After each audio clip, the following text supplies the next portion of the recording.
What is up, podheads? Back with another episode of the Podioslave podcast. My name is Tony. I am joined by Anthony. We are back for part 2 of our conversation with Alex Dunne of Crime in Stereo. And we really appreciate you checking out part 1. If you did, if you're here for the first time, go back and listen to part 1, which was last week's episode. Anthony, how you doing, man? Really excited about this, getting this second half out into the world. Dude, yeah. I mean, I think the response from part 1 was phenomenal. And if you're a legacy crime guy or just got in from House Trance, this second episode will be awesome. Even if you're just a music fan in general and you listen to us and don't even know Crime in Stereo, there's a lot of it does give a behind the scenes of really what it is to be a band in 2024 now, right? I mean, it's a lot of people have jobs, a lot of people, like, things take time. And, in the case of Crime in Stereo with Pure Noise, and, there's a pandemic in there. But yeah, this does pick up pretty much in terms of year, like 2013 to the present. It was after kind of the Bridge 9 era. They kind of disappeared for a bit, still in touch, still kind of writing. And this is the lead up to House Trance, which I told them in the episode, and I stand by it, album of the year for 2023. Banger. Yeah, it's a phenomenal record. If you haven't listened to House Trance from Crime in Stereo, came out back in October of 23, go peep that. Because we dig into songs and how they came to be, and the creative process behind that record a little bit in this episode too. So yeah, this one reminded me a lot of our first conversation with Damien Moyal, which I think we bring up in the episode. We talk a lot about the the early days of As Friends Rust, and then we kind of pivoted to just music in general, and that kind of happened a little. I mean, we stuck with a little more Crime and Stereo stuff here, but because there was more to talk about. But we pivoted to what the lay of the land is as a band in 2024, and what it means to be in hardcore, all that stuff. It was a really fun second half of this conversation, so we're happy you're back to check it out. And you know what? Maybe there'll be part 3, and we could take it in so many angles. We haven't recorded it. I'm not saying it's like a lost tape type of thing. Yeah, right. But and it'll probably make the cut here, but we talk about already wanting to have him back in the episode. Maybe bring in some friends, deep dive in albums, deep dive in Long Island. We hit it off, and if it wasn't so late, we could have gone the Joe Rogan special and gone like 4 hours. We easily could have done another hour. He talked most of it too. And I find that, some of the best conversations, this goes for outside the podcast, are just when you're a listener, when you're just listening to him. I mean, there's a reason why we have guests on. It's not for us to tell our story, although, we weave it in. But yeah, Alex, if you're listening, thank you, man. This was everything we thought it would be and hoped it would be. And yeah, let's get into part 2, second half of Anthony's Super Bowl right here with Alex Dunne of Crime in Stereo. Let's do it. I guess to recap here, Troubled Stateside all-time record, Is Dead comes out. There's some curveballs, like there's left of center stuff. And as fans, you're like, well, this is amazing. I didn't expect this, especially from a Bridge 9 release. And then I was trying to describe it to someone, comes out, and it's even more. It's like a screwball in the opposite direction, but I still love it. So then the breakup, we don't have to get into the breakup. Maybe we'll have you on for another time and we get into the breakup. But so 2010, 2011 comes around, and that's what seems like is the end of it. As a fan, I'm like, all right, well, I'm not done. I wish they weren't done, So then, there's the Is Dead shows in 2017. And then actually I remember in like 2012, there were Long Island shows. So like you continued to play out, but there was no releases. So then we broke up in 2010. Then we played one show in 2012 because Movie Life did their last show. Movie Life weirdly never played a final show. They had played a show the night before. They were like in the middle of a tour. They had played a show the night before, and like after the show broke up and drove home, and that was it. And they never played again. So that was like 2000 and I don't know, 2 or 3 or 4, somewhere around there. It was 3. We know. It was 2003. Okay. Yeah, it was Skate Fest 03. So then in 2012 or 2012, I want to say around then, I was living with Vin at the time. Me and Vin were roommates, and we were living in a house that was owned by Brian from Brand New. And they did, and again, we've all been friends for our whole lives. And Movie Life came up with this idea that they were going to do a final show, the final Movie Life show in Times Square at like the PlayStation Theater at this giant, huge room. And just kind of like said jokingly in passing, like, why don't you guys open the show, meaning us and Brand New? And we were both like, yeah, totally. Even though we were broken up at this point, it just seemed like a cool thing to do. And so we played that one show with the three of us. And then I think the next year we reformed, which was kind of like, I don't really know, like we quote unquote got back together and then very quickly realized that we couldn't do the things that like a band needs to do. When we got back together, it was with the same lineup, the original lineup. Right on. Yeah. And there were just like too many, two of the relationships in the band had frayed beyond a salvageable point at that point. And so then it was like, well, now we're back together, but like we're at each other's throats again. We can't practice, we can't write, we can't do any of this. And so then eventually, I'm fast forwarding here, eventually we get Eric Fairchild, our current bass player, and Brett Romness, who everybody knows as the Rat, our drummer. And that was like, I think Eric joined 2013, Rat joined 2015. And then we were like a real band again. And we've been a real band ever since, except privately. Like we're on a group text and we hang out together all the time and we talk literally every single day. And we're just like the best of friends, but we just like didn't do anything out in the real world really for no real reason. And then we did the Is Dead shows and we were kind of like felt like we were gearing up. We signed to Pure Noise and then COVID hit. And so then that was the same whole spiel. Well, and there was there a record in 2016 that was scrapped? Yes. When we got back together with the really in my brain, there's two Crime and Stereo lineups. There's the original lineup that was on all of the albums through Trying to Describe You, and then we broke up. And then this period where we were trying to get back together but couldn't. And then from 2015 on is the second iteration of Crime and Stereo, which is me and Christian and Gary, who have always been in the band, and Eric and Brett. And we did make a record, the most of a record. If anybody has heard that song, The Good Empire, you can Google it. I'm sure there's a Crime and Stereo song called The Good Empire that only exists on a Bandcamp page because we gave it to a local venue here to use as like a fundraiser when they were going to lose the venue. But that song is from that session. That's the only song we've ever released from that session. And we had this stuff and it's good. It's not good. It's good. Good Empires. That song's awesome. Oh, yeah. I was walking my dog tonight. I'm like, I texted Tony and I'm like, dude, this is amazing. I want that record. Yeah. Give me that fucking record. I listened to it on my couch because you sent me the link. I was like, oh yeah. I remember when this came out. Yeah. So we will release maybe a half a dozen of the songs at some point. I think there was probably only 10 of them to begin with. Some of them are done, like completely done. Others we would have to go back and touch things up and fix things and add like leads here and leads and vocals to things.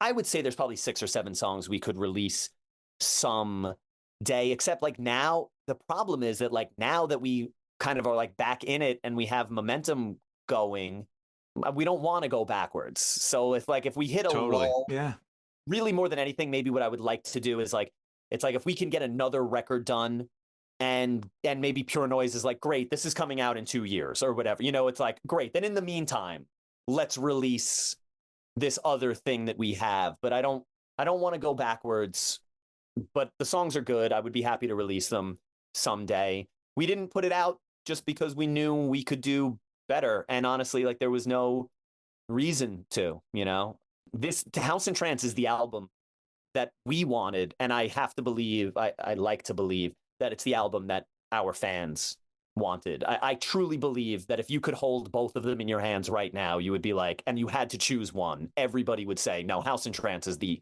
record we're glad to have. That's, yeah. I mean, listening to that again last night in prep to talk to you today, I'm sure that that's probably the case. You answered one of my questions, though. I was wondering if any of the 2016 stuff made it onto House Trance. Sounds like none of it did. It's all none of it. Yeah. No. Okay. No, nothing. Yeah, like that's why when we started this thing, it was like we're not doing any of it. There was a a point where even Brett was like, "Are you sure we shouldn't?" There was one particular song. He's like, "I think we should just put this song on the new record." And at that point, it was just like, let's not cross streams. Like it's not about whether or not those songs were good enough to make House and Trance. It was like they're different batches. Like these are different batches, different periods, different approaches. It's just kind of like, let's not. And then at least we have the benefit of, if and when we do release that stuff, it will be cohesive. Yeah. It will sound like a cohesive 6 or 7 song EP or something like that. So when did Pure Noise come into play? When did you guys start writing the House and Trance stuff? That's another, like, it's so funny telling these stories, because it just brings up like waves of regret of like me thinking about like, man, did we fuck these guys over too? Like we've worked with like all of these amazing labels, and they've all been so incredible to us. And I don't know. I don't know if we're a difficult band to work with or not, only because I don't know what other bands are like to work with. But Pure Noise, these freaking amazing people, they signed us, gave us everything that we wanted and everything that we asked for. And then we literally did not give them anything for at least a year. It might have been, honestly, I'd have to go back and look at like when we actually signed. I'll give you this as like, how about this as a marker that like Koyo's record, the Long Island band Koyo, their record came out before ours. It came out a month before ours. It did. And I remember when they signed, like I remember when I was told that they also had signed to Pure Noise, and I remember thinking like, holy shit, like we've been on this label for like a year and a half already. And their rollout was so long. And it took, yes, exactly. Like they rolled out their record for like a year, and it came out still a month before ours. And I'm telling you, I think we were signed to the label for a year and a half before they even got signed. Yeah, because we had Joey and Harold on in late January, early February of last year, and they were pretty much done with it. But then it was 8 months before we saw it. So yeah. So that's not cool. That's, we took forever to get this record done. Basically what happened was we did the music. There was a lot of false starts. We got the music done and then literally didn't touch it for a year. So the record came out October of 2023. The music was done October 21. So we basically recorded musically the summer and fall of 21. And then my son was born November of 21. And that was why we went on a pause there. And then a year went by. And so it was August of 22 by the time we went in to do vocals and finish leads and do mixes and stuff like that. So it did not get touched at all for an entire year. From fall of 21 to fall of 22, the music sat there. But that gave us the benefit of that, like when we went to do vocals, we had lyrics, we had melodies, like we had all of the stuff that we needed. And then fall of 22, we finished it, but then we mixed it early 23. And honestly, by the time you hand a record in now, it's almost a year before it comes out. Yep. So I think we handed it in March. We handed it in March of 23. And crazy. It came out October 23. Yeah. And then some of that's out of your hands, right? It's getting vinyl pressed. It's getting totally all that stuff together. It's all the vinyl pressing. That's the whole thing. If you're not doing vinyl, they can digitally just put it online. But yeah, if you want records pressed or whatever, it's 6, 7, 8 months or whatever. So as a Crime fanboy, I love the record. It's my album of the year for last year. It's so good. Thank you. That means a lot. It really does. Thank you.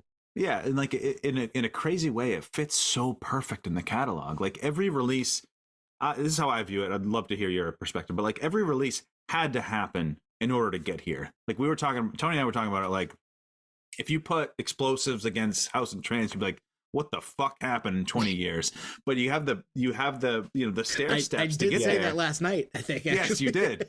And I woke up. My daughter woke me up at like 2 a.m. and I checked my text. I'm like, he's right. It'd be fucking weird if these came out back to back. But given the progression, it was meant to be. And I think like in an Instagram post, I posted about this. Like the Crime in Stereo story is like the picture is coming into focus after all these years. I don't know if I don't know how Thank you feel about it. To be honest with you, I think this is the most cohesive record, I think, since Troubled Stateside Agreed. that All we've day. done. Yep. I think that maybe Crime in Stereo, I don't think of it like this, but you could, if you wanted to, like split it into almost like two sounds, like the Troubled Stateside and earlier, like, you know, Explosives and Kill Your Idols and Contract and Stateside, and then the Is Dead and On sound. And I feel like Troubled Stateside was the perfect encapsulation of what we were trying to do with that sound.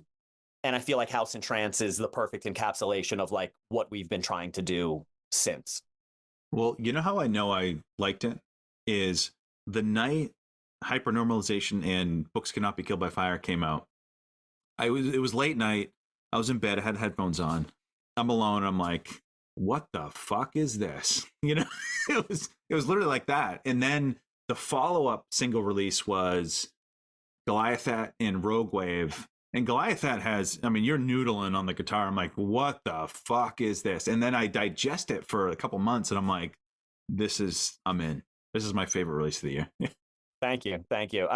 Let me ask you, how did you feel about Books Cannot Be Killed by Fire when you first heard it?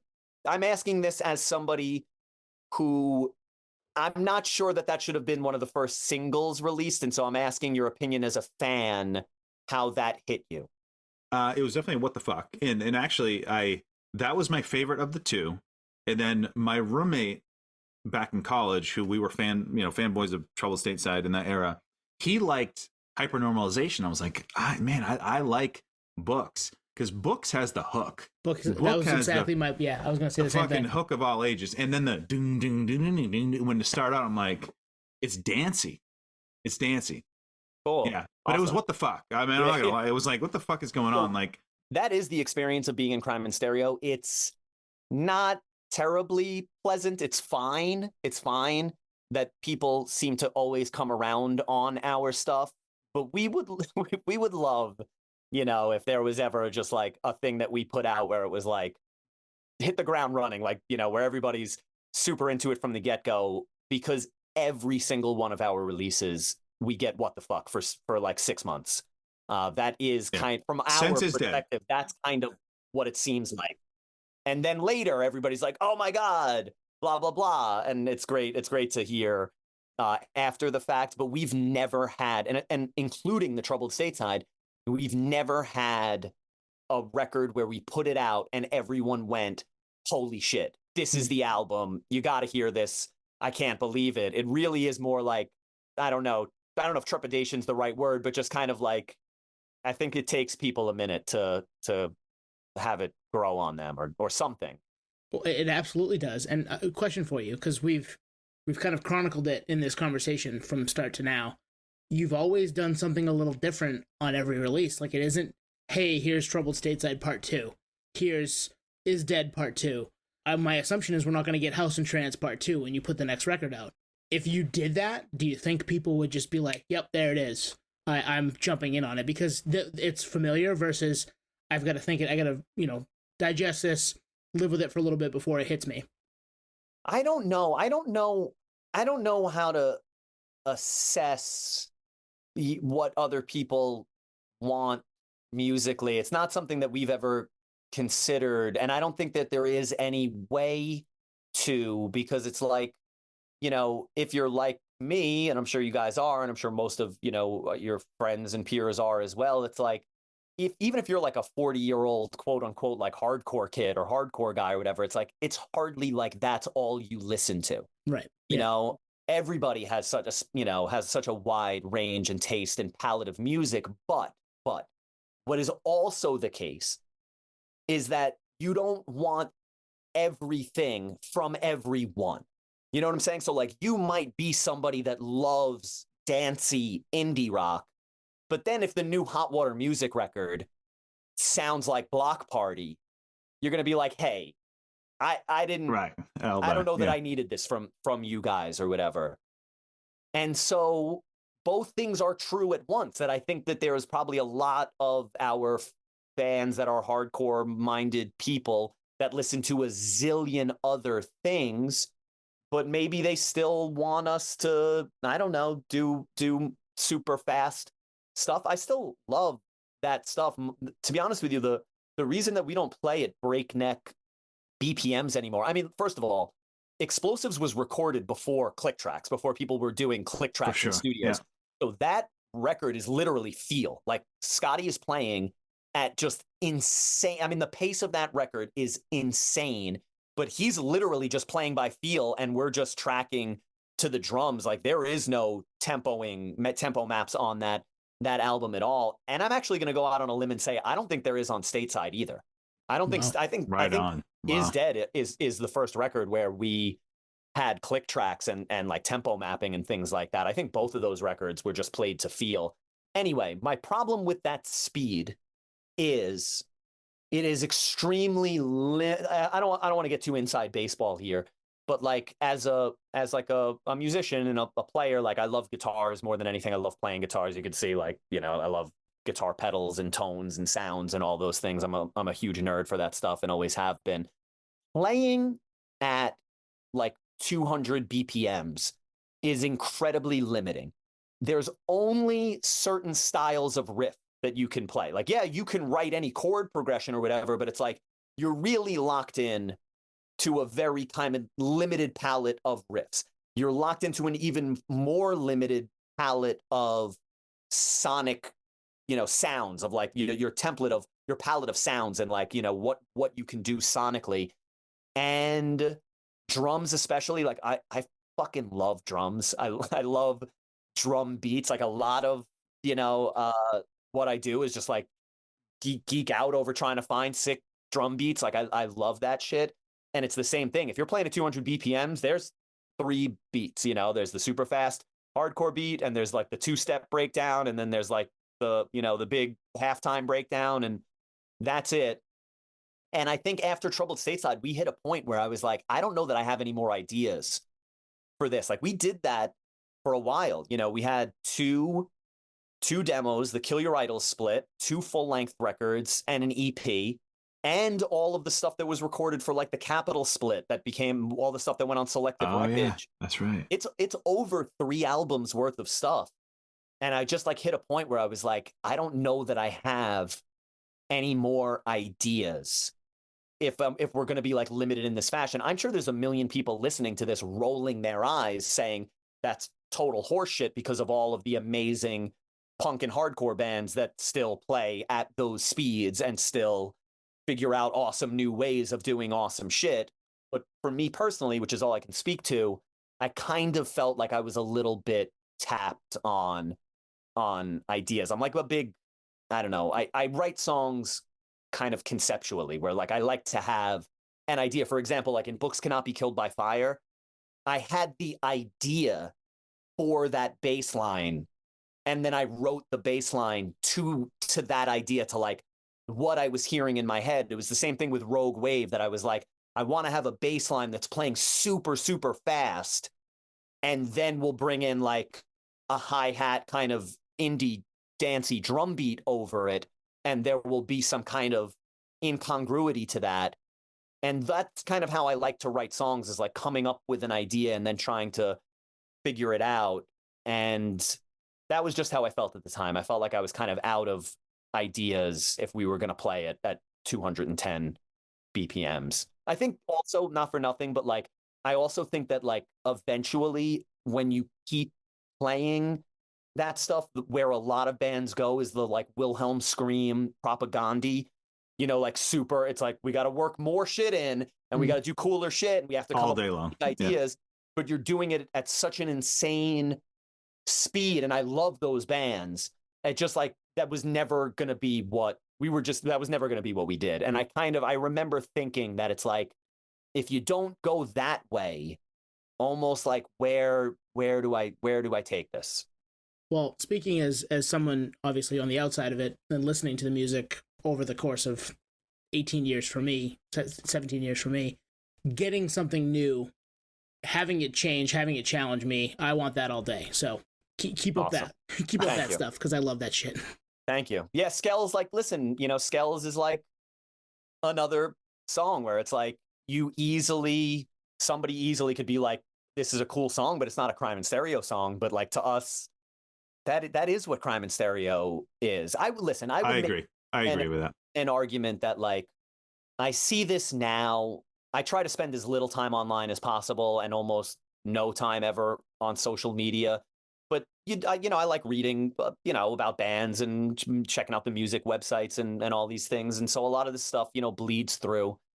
And there's always somebody making an argument about like what is and is not hardcore, right? And like, oh, it's hardcore adjacent. Like, oh, wait, that doesn't happen. What are you talking about? And I would make the argument that, and I'm sure somebody with a greater, historical base could maybe fact check me on this, but like, I would argue that expanding the boundaries of hardcore is real hardcore. That is what hardcore has always been. The two most prototypical hardcore bands, Bad Brains and Minor Threat. It's like Bad Brains were doing dub songs. They were doing reggae dub songs. And then Minor Threat by the end, when they're doing, like Salad Days and things like that, have come so far, but by the, the end, the latter half of the Out of Step full length, it's like they've come so far from the thrash filler days. And then they go into Fugazi, basically also trying to do dub and reggae. And if you listen, Cro-Mags was considered a crossover band because they were doing like crossover thrash metal with hardcore, and Suicidal Tendencies and Agnostic Front by the Eliminator record had gone full crossover. Rites of Spring, all of these things, just like if you look at all of the bands that people laud as like the goats of hardcore, Sick of It All. Like there was a stretch where like they had 4 consecutive perfect records that sounded nothing alike, from Blood, Sweat, and No Tears into, Just Look Around, into Scratch the Surface, into then Built to Last, which is like a catchy ass melodic hardcore record. Anyway. And major labels involved too. Yeah, if you look at all of the greatest prototypical real hardcore bands of all time, they all expanded the boundaries of the genre in their own way. And literally, unless you're going to bring me like Chain of Strength or Judge or Sheer Terror, or these kind of like, a lot of like the Youth Crew bands who that's the only thing that they ever did, I would say that in my opinion, that is what hardcore is, at least to me anyway. And especially growing up on Long Island, the bands that we were seeing were so varied and so diverse and so left of center. I don't know. Well, if the envelope was never pushed, most millennials right now would have never heard of hardcore. It would have been stuck in a DC basement if it didn't evolve. Yeah. And that's the truth. And I think a lot of people miss that. Yeah, look, here's, I don't want to get off on a spiel here, but like part of my beef with that whole like, well, once you do X, Y, and Z, you're no longer hardcore. Once you're not hitting the benchmarks of like fast riff, 2-step riff, breakdown. Like it's like if you're not hitting the benchmarks of hardcore, then you're not hardcore. Here's the thing that I think that fails to take into account. The reason that punk and hardcore is what it is because of its low barrier to entry. It's the most accessible form of music. When you are a young kid and you want to start a band with your friends, because when you're a teenager, that's the coolest thing in the world you can do. It really is. It's the best thing you can do in the world, is to just start a band with your friends and just like play loud in a basement or a garage and like maybe try and get a show or something. It's like, that's the best shit in the world. But if the benchmark is virtuosity, if you have to be able to like play Zeppelin tunes, or like shred like David Gilmour solos, you can't do that when you're 14 or you're 15. So totally. Like that's how people get into punk and hardcore in the first place, because it allows them a way in. But then later, these kids are going to grow up and become older adults. They're going to become better players at their instruments, and they're going to want to expand their sounds and their abilities and explore their own talents and explore their skill levels and see what they can do and what they can come up with and how they can push themselves creatively. And you have to give those people room to grow within the scene and the community as well. All day. Yeah. Otherwise, it's almost like what is the expectation here, that everybody should be beholden to the skill level of a 16-year-old forever, no matter how Right. Oh, old you man. get? I love this. This is so fucking good, Alex. And that just, yeah, it's just like, I think you got to, and especially again, getting back to like the origins of hardcore. Look at the early '90s Don Fury Revelation era, like the post-hardcore movement. All of those dudes were from the OG Yep. hardcore bands. Like you Absolutely. have Walter Schreifels is now doing Quicksand, and now you have all of these guys. John Joseph did Both Worlds, which was I think on a major label at the time. Like all of those guys went super post-hardcore in that era and period, and that's evidence of like that these same guys that everybody, the kind of that OG generation of like East Coast hardcore, those guys themselves, that's what they were doing.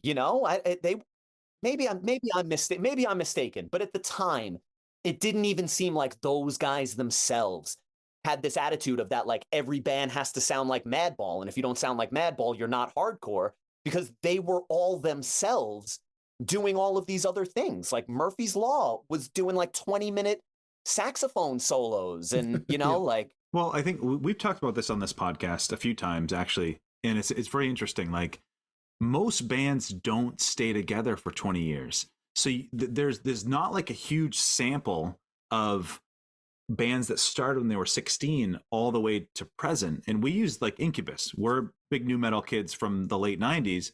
The only reason why there's a difference in sound from Incubus from when they started to now is they stayed under that name. Now, like take Walter, Youth of Today, Moondog, Quicksand, Rival Schools. Like if you put that under the same name, you'd be like, what the fuck happened? But you don't, because it's a different name. Yep. Yeah. With Crime and Stereo, it's under the same name, but it's, when you started, you were 20 and now you're 44 or whatever. You know what I mean? 42. 42. Sorry. Let me live. Let me live. He's not there yet. Give him a couple of years. Yeah. Yes.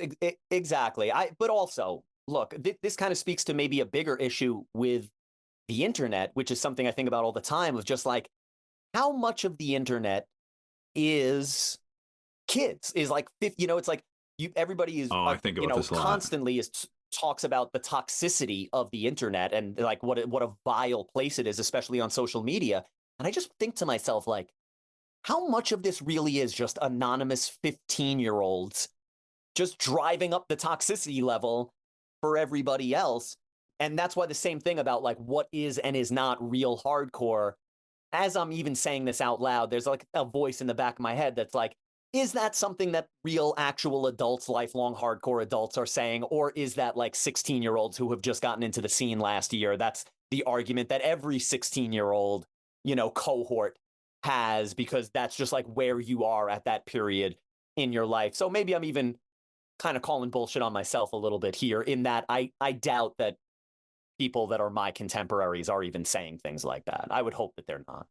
Yeah, I don't think they are, for the most part. I mean, in the conversations that we've had in almost 4 years, a lot of people, like you said, you start at this level, you play your instrument for a while, you get better at it, you're going to want to branch out and do something different, because it's just human nature. You're not going to stay in the same lane you're not the same person at 16 as you are at 42. Right. Like it is what it is. We all change, evolve, life things happen to us.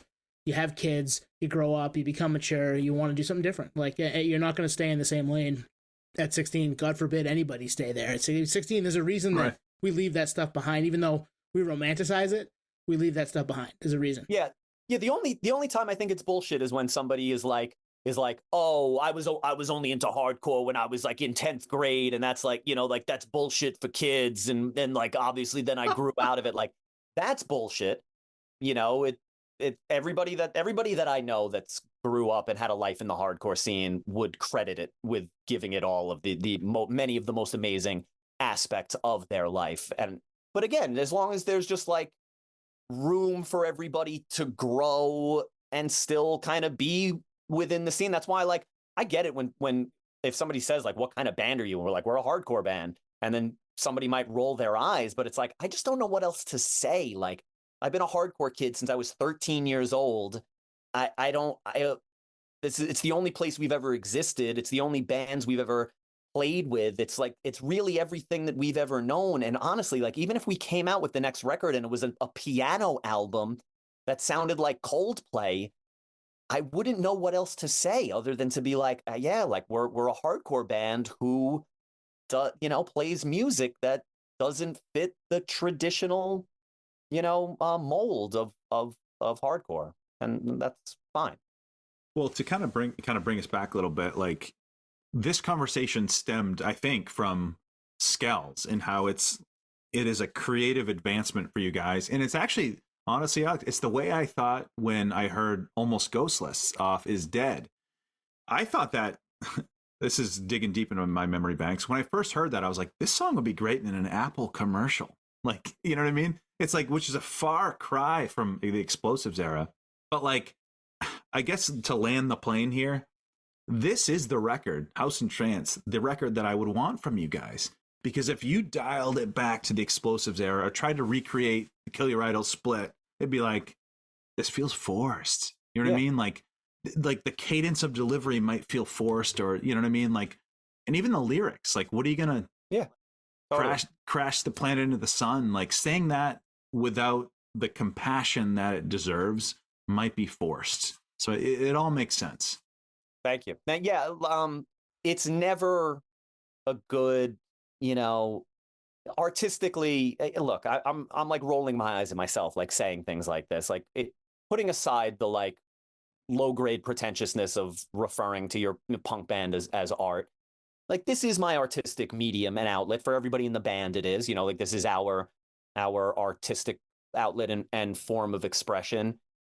And the minute at which you are making the album because this is the one that people are going to want to hear, and then they'll buy tickets and they'll come out to the shows and you'll stay on tour, it's kind of like getting back to what I was saying before. It's like, at that point, you're just doing something else. I don't want to put too like labels on it or whatever, but it's like you're less at that point. You're less making art and you're more making commerce. And I know that's a very obvious and trite, observation to make. It's not something that nobody has said before, but like, for example, you guys would not believe how much time I spent thinking about Rancid. This is kind of this is out of left field, but you would not believe the love and adoration I have for that band and how much time I spend thinking about them and about Tim Armstrong in particular, about what led him to make Indestructible. And right on. Yep. I think it's clear. Listen, I don't know those dudes. I hope I'm not talking out of school here. How about this? I'm saying all of this as a fan. I'm not, Crime and Stereo are not peers of Rancid. Like, we don't know them. So I'm not saying this as like a dude in a band to another dude in a band. I'm saying a kid about one of his all-time favorite bands. If they had stuck on the Life Won't Wait path, I genuinely believe they would have been this generation's Clash. I believe that they were on the trajectory to be this generation's Clash, and that after Life Won't Wait, and you can even give them the self-titled 2000 record, because even that was kind of in the same spirit, at least. Like, we're scrapping everything, we're doing a thrash punk record, it's going to be totally not like the last thing, like blah, blah, blah. And again, as a fan, I'm just saying this, kind of just off the top of my head here, but I've always felt like once they made that decision on Indestructible to try to recapture Out Come the Wolves, something was lost that was never recaptured. And I'm not saying that they couldn't recapture that. And maybe there's a million fans out there that are livid hearing me say this, and maybe they think that they've never fallen off and that they're just, everything is just as good as everything else. But I would say that, to me, something happened there, that like that decision was made of like, who is a Rancid fan? Again, I'm sorry that I'm air quoting here. I'm on a podcast. These guys can see that I'm doing air quotes. Yeah. Like, confirmed. There are air quotes. Who is a Rancid fan? What were we doing at the moment that we had our greatest success? And what do those people want to hear from us now? And Indestructible was cool. It was a totally cool record. Nothing against it. But I would view the career trajectory of that band as like a tale of two halves. And I believe that if they had just stayed on that Life Won't Wait, like, yo, fuck it, we're only doing reggae records now. Like, there's not even guitars on the next album. Like, we're moving to Jamaica and it's going to be steel drums, the whole record. Again, like, that's the shit the Clash did, you know, like. It is. That's where I went. Yeah. So anyway, that's kind of my own personal take on just like, I don't know, man. I think that's a losing battle every time. I think it's a losing battle every time. And even if you win, all you won was the commercial continuation of your gig. You know what I mean? That like you're selling tickets, and that's the, you know, brings That's the fans out to hear the hits and blah, blah, blah. And that's all cool. It's totally cool and totally viable. But as a fan, I just, man, if I had had 20 years of Life Won't Waits instead of, you know, I don't know, whatever. I'm not trying to be pejorative here, but you know what I mean? Yep. Just like, man, if I could have had 20 years of those dudes on Life Won't Wait doing that level of experimentation and just artistic pursuit, you know, and just trying to like be the best band in the world, which is what I think they were trying to do, not, you know, make a certain segment happy. Anyway, I think that's a losing battle. And I think that kind of segues great into what Crime and Stereo has been able to do over 20 plus years as a band. Not stay in one lane, not stay, this is what we are, we're going to do this every time. Maybe a little tiny little variation, but we're staying in this world. We're going to expand. We're going to do something different. We're going to make you guys think a little bit. And yeah, maybe the first time I hear it, I'm like, not sure yet. And then 3 months down the road, I'm like, I can't stop listening to this. You know, that's, awesome. that's, hey, you've pulled that off. So good Yeah. on you, man. I mean, yeah. So again, same. Like, thank you. The thing that is never lost on me is like, you know, I think most music people, if you're like a real music person, I think that a lot of music people are affected with varying degrees of like melancholia, and you know are often kind of like depressive types and have struggles with mental health, and you know are just, I think that's how we become music people. It's the refuge for people of a certain cut from a certain cloth, and to just know what the bands that mean that to me, to feel like, and you know, look, I'm being dramatic, but in a sense, I don't know, like it feels appropriate that it's like there is this feeling, this palpable feeling, like that you might not be alive if it hadn't been for these couple of bands and these couple of albums and these couple of moments that like in a nebulous, ethereal, but like also tangible way, that like these records have saved your life and kept you alive. And like I cherish and adore all of those albums and bands and shows and moments with such like zealous, you know, covetousness of like the kind of like the most valuable things to me. And to think that we have been that for anyone at any time for any duration of length, it's like it's overwhelming, and it's unbelievable. Man, this has been a real trip. So Alex, I was gonna wait to the end to mention this, but this will be probably episode 202. My favorite one. Wow, it's my favorite one. This is the mic drop. Wow. No, this is it. Thank you. That's Tony, amazing. I'm putting it out there. Are you telling me you're quitting? You gotta get me back on, dude. Like, listen, next time I would love to come back for another one and talk about literally anything, tell old Long Island stories, and I will try to have a better economy of words and keep things more. Oh, no, are you kidding? But yes, we will have you back. I mean, we... Oh, dude, I got Long Island stories for days. The interesting thing is I'm basically the youngest person from the OG generation. So I was like going to these shows when I was like 13 or 14. Daryl Palumbo and Vin Caruana and Justin Beck and all those dudes are like, and Mike Musilli, they're all 2 years older than me. So basically like everyone that experienced that is 2 years older than me. And like for dudes my age, I was like one of the only ones, Brian Lane, some of the guys from Brand New, like we were the only ones that ever got to see Silent Majority and all of these bands. So like I got to witness as this like young kid all of these amazing things happen. I have amazing Silent Majority stories. We'll do a part 2, Long Island part 2, and we'll do amazing. Let's do that. But let me try and get literally everyone together in a room. Awesome. I'll get like Caruana and Brendan and whoever else. We'll get a bunch of people together, and we'll try and do like Long Island.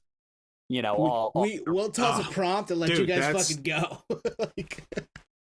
All right, so House and Trance has been out for a couple months. As we said, for me personally, album of the year. It's the exact record. Two things: one, 40-year-old me would want from you guys, and two, it's the record in terms of like sonically that makes sense. What does it mean to you, this record? Because you're 25 plus years in creatively, rookie lot, late 90s, high school band, still making music. What does it mean? We're very proud of it. Like, we're very, very, very proud of it. We've been, I'm sure, listen, all bands would say this, but truly, we are very proud of our discography. Troubled Stateside and Is Dead, especially, amongst the earlier albums. Like, we're really proud of the stuff that we have done, and to kind of like look back and like step back and be like, wow, this is our best record, is really amazing. And honestly, just, you guys can feel this, I'm sure. Like, there's something very validating about having this is just for me personally, like being like, wow, I'm not falling off, like I'm kind of in middle age. I'm approaching middle age at least. And a thing that is entirely a youth-based movement. Like, this all is for the kids, for the most part. And a thing I've been doing since I was a kid. And to just be like, damn, like we haven't fallen off, and we've gotten better, and we've tightened it up, and we've fixed the mistakes, that we made. This is the first album where nothing was written in the studio. Actually, let me take that. Pensioner was. But other than that, we went in with this album fully demoed, and like, so like trying to describe you, it was half demoed and half written in the studio, and it's literally the half that you would expect.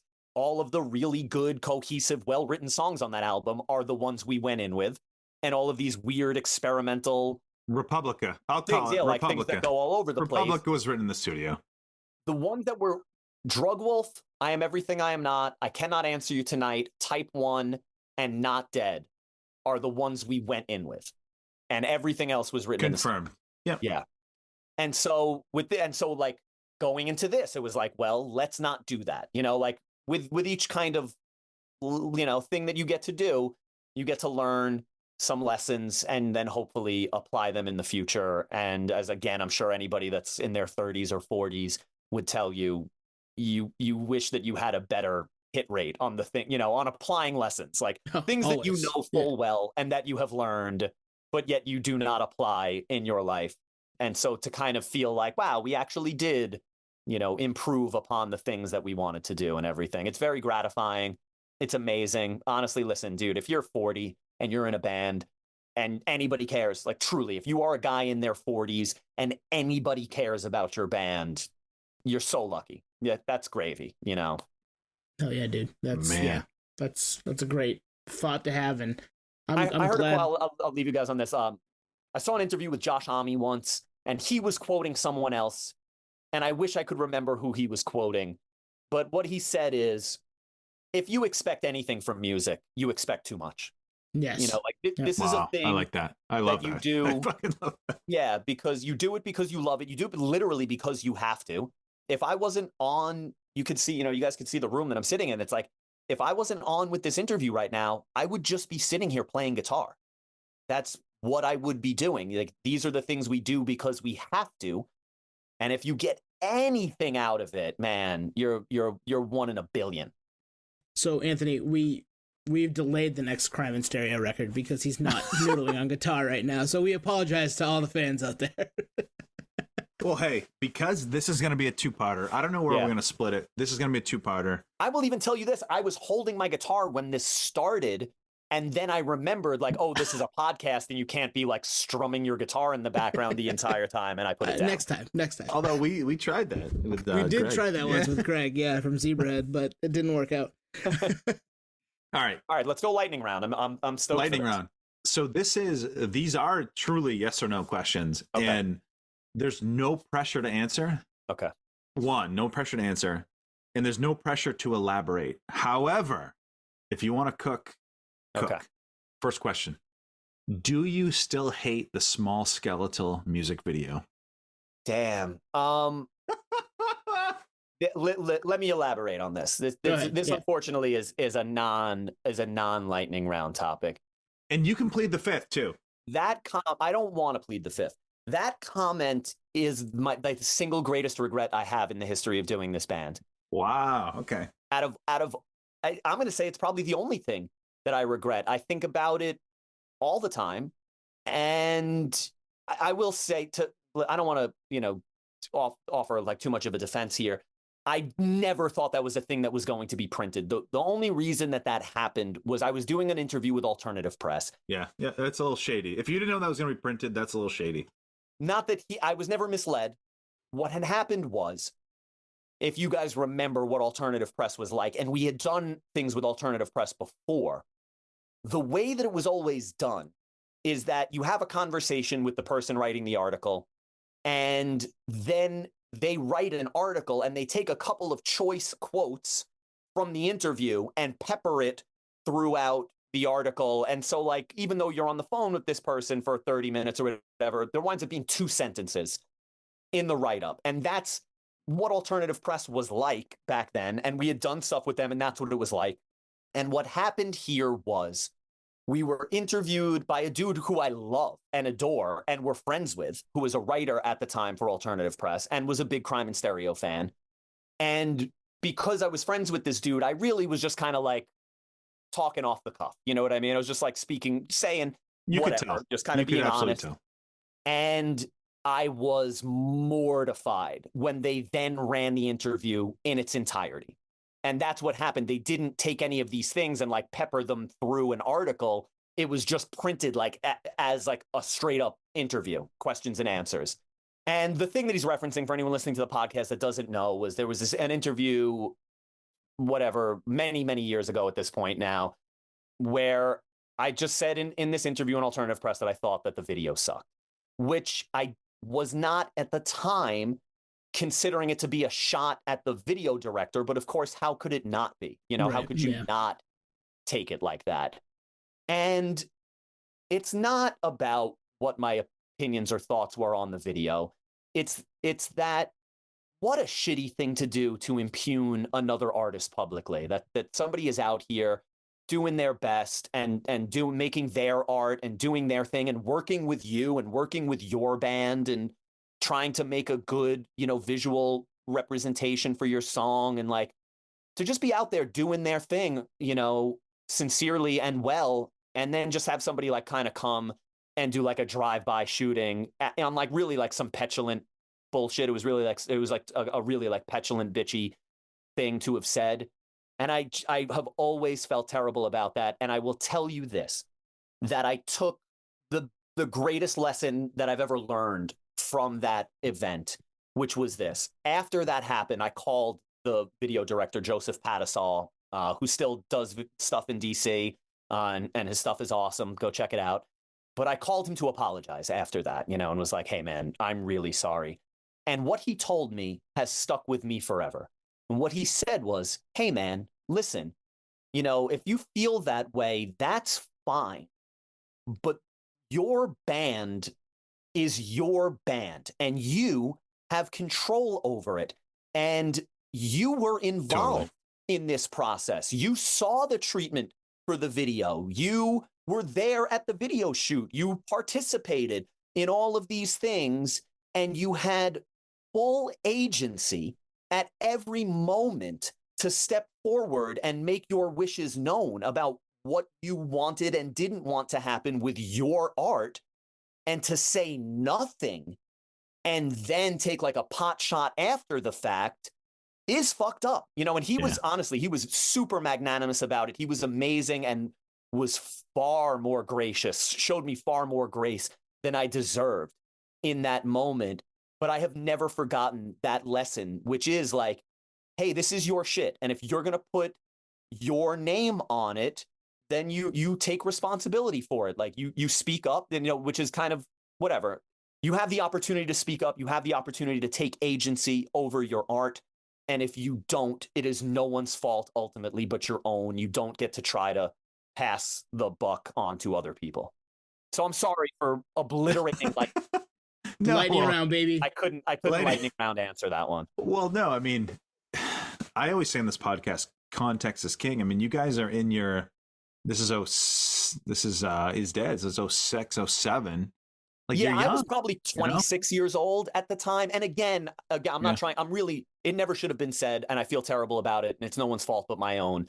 That being said, I can honestly say in the moment, I would never have said that if I knew that it was going to be printed. That if I thought that that was anything other than just like shooting the shit, giving my personal opinion to somebody that I knew, I would not have said that. But again, I said it and it was printed. And just really, really unfortunate. And again, like if you're a young artist out there and you happen to be listening to this, you know, that's a great lesson. If it's your band, if it's your art, if it's your film, if it's your thing, you know, you're putting your name on it. So it's on nobody but you. So I'm hesitant to dig into these last few. I'll keep to lightning round unless you hit me with another one that I have to. Oh, the next one is one of those, I think. Oh no! All right, go, and I'll pass if it's too long. I'll land on that one. So the Explosives Blackout era deep cuts.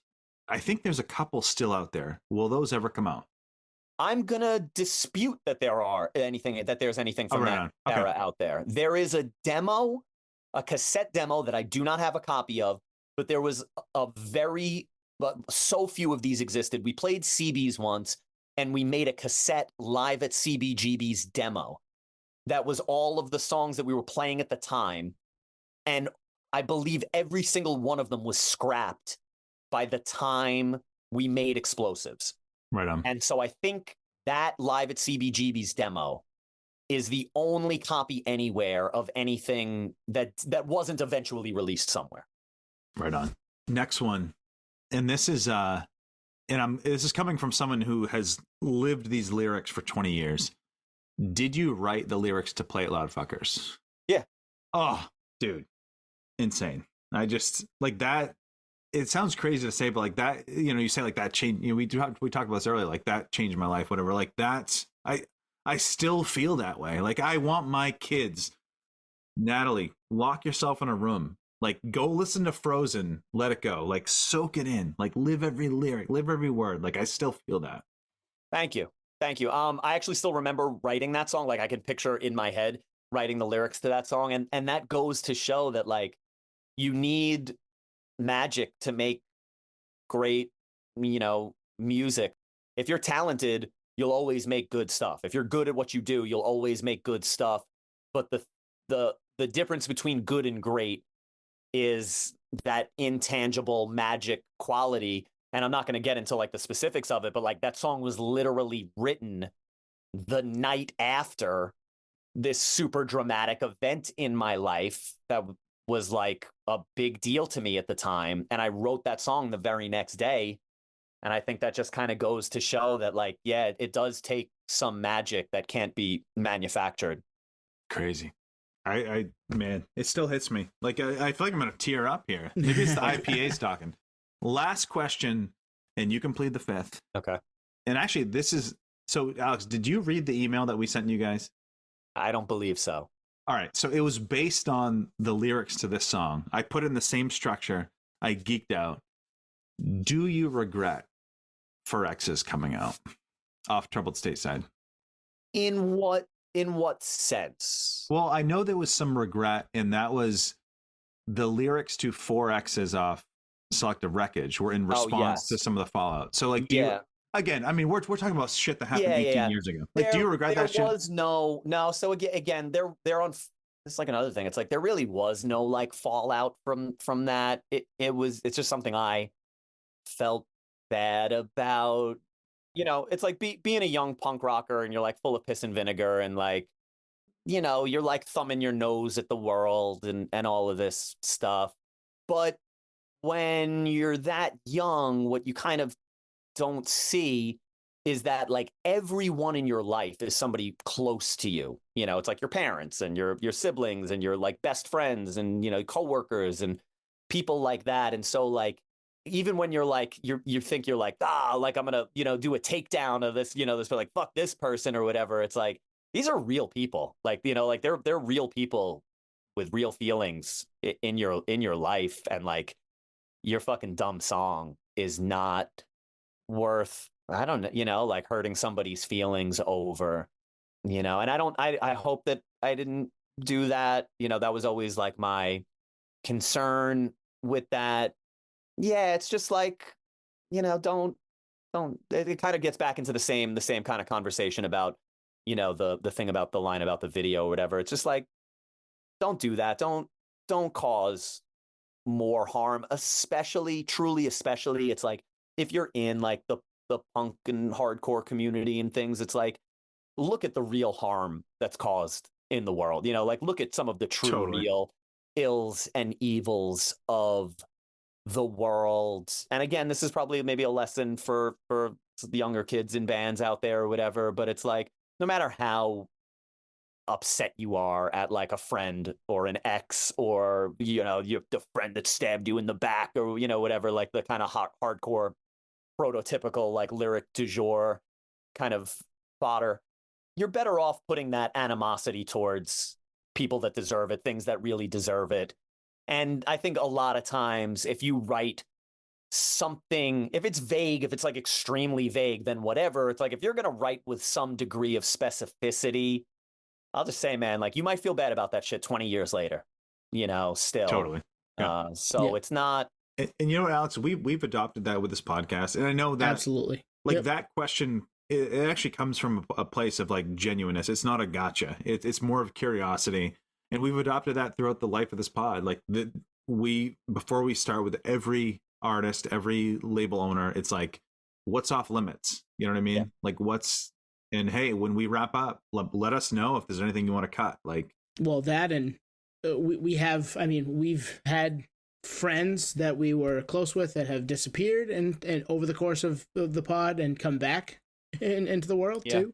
And you just don't necessarily need to, and that comes with being our age now. I think if I was 25, I might have handled it way differently, and that makes complete sense. So, dude, I'll leave you guys with this, like a story that I truly haven't thought of in 10 years, but that just popped into my head. But that is kind of, I don't know, illustrative of all of this. Is that, like, when I stopped doing Crime in Stereo and was going to like become a civilian with a real job, I wanted to like clean up my online presence, and I went on YouTube and basically found all of any video that existed of me on YouTube where I was like drinking, I was like at a show and had like a red cup in my hand or whatever.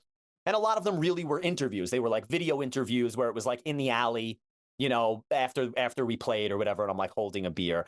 And essentially I found all these videos and just emailed YouTube and just said like, hey, I'm the guy in these videos. This is going to like impact my professional life. I don't know, like, please, can you please take these down? And they did. And they were down within 24 hours. And I never thought of it again. I was very grateful, actually. I'm like, I can't believe that went so well, and blah, blah, blah. And then years later, I'm playing in Montreal, and this dude comes up to me, and he's like, hey, do you remember me? And he's like, I'm this guy from this, like, blog thing. And I was like, oh, of course, blah, blah, blah. I remember specifically, like, where we were when we were interviewed. And he was like, hey, man, like, what the fuck? Why did you report me to YouTube?